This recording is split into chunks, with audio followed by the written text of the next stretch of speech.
मैं बात करना चाहूंगा अध्यापक भर्ती परीक्षा का। अध्यापक भर्ती परीक्षा का जो परिणाम को लेकर जो लगातार लोग कॉल और मैसेज कर रहे हैं, मैंने पहले भी आप लोगों को बताया था कि 10 मई को इस संबंध में हम कर्मचारी चयन बोर्ड का घेराव करने जा रहे हैं। कई लोगों को मैसेज ये प्राप्त हुए कि 10 मई को क्यों, उससे पहले हम लोग अध्यापक भर्ती परीक्षा के परिणाम के लिए घेराव क्यों नहीं करना चाहिए।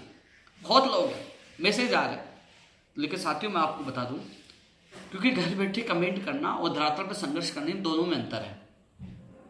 अगले वीक तक, जहां तक मेरी जो जानकारी प्राप्त हुई, जहां तक मैंने अधिकारियों से बात की है, अगले वीक तक आपत्तियों पर काम चलेगा।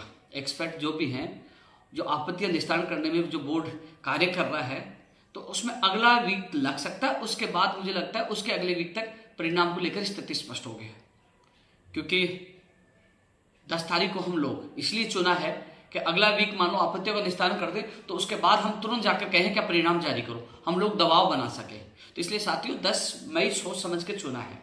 इसके अलावा साथियों, इस भर्ती परीक्षा के परिणाम के लिए और चाहे शुरू से विज्ञप्ति जारी करवाने, हर चीज के लिए हमने प्रयास किया है।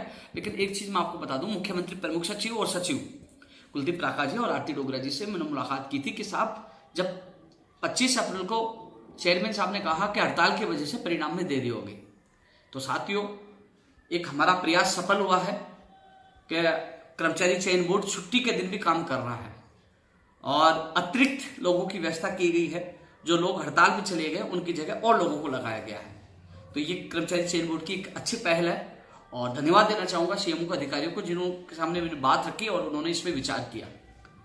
साथियों आपसे ज्यादा चिंतित मैं भी हूं कि अध्यापक भर्ती परीक्षा का परिणाम जारी होगा और सबसे बड़ी बात है कि 2 गुना का यानी कि 98,000 लोगों को पास किया जाएगा, क्योंकि 5 महीने बचे हैं। मुझे पता है आचार संहिता लगने के बाद फाइल घूमती है चुनाव आयोग में। 2018 भर्ती में भी यही हुआ था, हमने कितने चक्कर काटे तब परमिशन मिल पाई थी। तो साथियों इस भर्ती को प्राथमिकता से पूरी कराने के लिए मेरा प्रयास जारी है।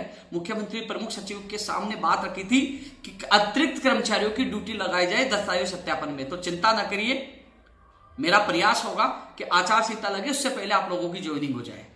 अतिरिक्त कर्मचारियों को लगाकर 98,000 के दस्तावेजों को चेक करने का, सत्यापन का कार्य भी तेज गति से करवाया जाएगा।